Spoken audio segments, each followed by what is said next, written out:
그렇잖아요. 한 번도 자기 힘으로 돈을 벌어보지 않았는데 맨날 삼성을 욕하고, 저희 대학교에도 이제 삼성전자 앞에 가서 맨날 데모를 하는 동아리가 있었어요. 그래서 저는 대학교 때만 해도 삼성, 대기업은 나쁜 거구나, 자본주의가 좋지 않은 거구나, 이런 막연한 생각들을 할 수밖에 없었거든요. 안녕하세요. 저는 함초롬이라고 하고요. 현재 19출판사라는 출판사를 운영하는 대표입니다. 출판 쪽은 굉장히 여초거든요. 그러면 이제 다 같이 잘 지내고 뭔가 갈등이 일어나는 상황을 굉장히 서로 꺼려하게 돼요. 그런 상황에서는 제 정치적인 성향이나 나는 다르게 생각하는데 이건 어떠세요? 이런 말을 할 수가 없는 거예요. 그래서 동조를 하게 되고, 그러면서 이제 점점 정신줄을 놔버리는 그런, 알게 모르게 압박을 받으면서 회사 생활을 하다가 결국에는 이제 나왔죠. 나와서 창업을 하고 자유를 만끽했죠. 네. 제가 이화여대에 처음에 들어갔었는데 그 전에 보지 못했던 거를 봤어요. 학교 광장에서 사물놀이 회 있잖아요. 풍물. 그런 사람들이 공연을 올리는데 그 공연이 굉장히 좀 특이한 거예요. 한미 FTA, 광우병을 반대한다, 이런 그런 공연이었는데, 풍물이라던가 탈 이런 동아리들은 전수를 가서 그런 주사파들, 운동권들이 80년대에 했던 노래들을 배우고 그들의 사상을 배우고 그걸 와서 공연으로 올리고 하는 그런 것들이 수없이 반복이 되어 왔었던 거예요. 저는 거의 그 끝물이었죠. 끝세대였고, 선배들이 과거에 다 운동권이었던 분들, 정모를 하면 그런 분들이 오셨었고, 그러다가 이제 제가 학교를 옮겼어요.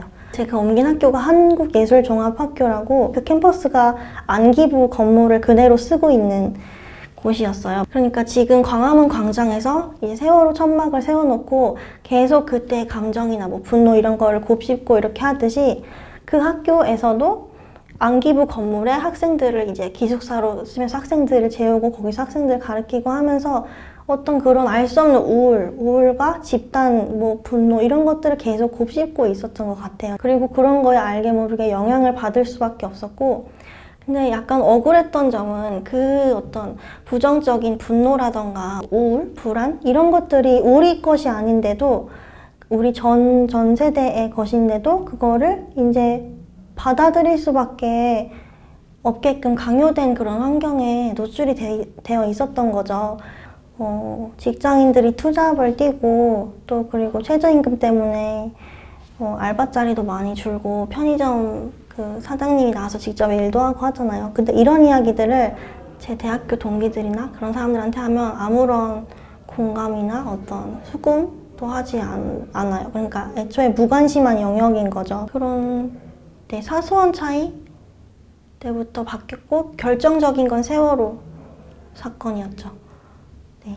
너는 뭐 피도 눈물도 없냐 뭐 이런 말도 듣고 했었으니까, 그래서 저도 이제 세월호 사태가 벌어졌을 때만 해도 정치에 아무런 관심이 없었고, 근데 이제 뭔가 이렇게 사람들이 집단으로 그 거리로 나오면서 결국엔 대통령까지 끌어내리는 이 것들이 광기에 좀 더 가깝지 않나, 집단 지성이 아니라 광기다 이거는. 그래서 그런 생각을 하게 됐어요. 페미니즘도 결국에는 수단이라고 생각하기 때문에 저는 좀 거부하는 편이고요. 특히 우리나라뿐만 아니라 지금 전 세계적으로 그런 경향이 심해져서 중간에서 해외 외서들을 들어오는 에이전트들도 이게 팔리는 책들이다 싶으니까 무분별하게 많이 들여오고, 지난 3년 사이에 페미니즘 책들이 정말 홍수를 이뤘었거든요. 그래서 정작 진짜 출간돼야 될 책들이 많이 빛이 발했던 그런 광경들을 많이 봤습니다. 출판 쪽에서 존경받는 조정래 작가 같은 경우는 실제로 돈을 굉장히 많이 밝힙니다. 여러 들려오는 소문에 의하면. 그런데 앞장서서 이제 자본주의를 굉장히 안 좋게 이야기하고 중국몽을 이렇게 이야기하고 하는데, 보여지는 면과 실제로 살아가는 모습들이 굉장히 많이 다른 거죠. 그런 위선들을 우린 조국을 통해서 이미 수차례 봐왔지만, 그런 386 지식인들이 소위 말해서 젊은 세대들한테 진보 지식인으로 포장되어 있는 상황이 지금 출판계의 총체적 모습입니다. 제가 그런 운동권 386 세대를 보면서 느꼈던 것들은 어른이 아직 못 됐다. 자기 스스로가 아직도 대학 때 운동했던 그런 기억에 사로잡혀 있기 때문에 스스로 어른 역할을 할 생각이 없을 뿐더러 하지도 못하는 거예요. 그러니까 우리 세대는 어떻게 보면 어른이 없었던, 그래서 이제 자급자족하고 오히려 거기서 살아남기 위해서 생존을 위해서 애쓰다 보니까 사회주의가 뭔지 보수주의가 뭔지 이런 가치들이나 이념에 대해서 관심이 없지 않았나 이런 생각이 들고, 제가 출간한 그 보수주의자의 양심을 한번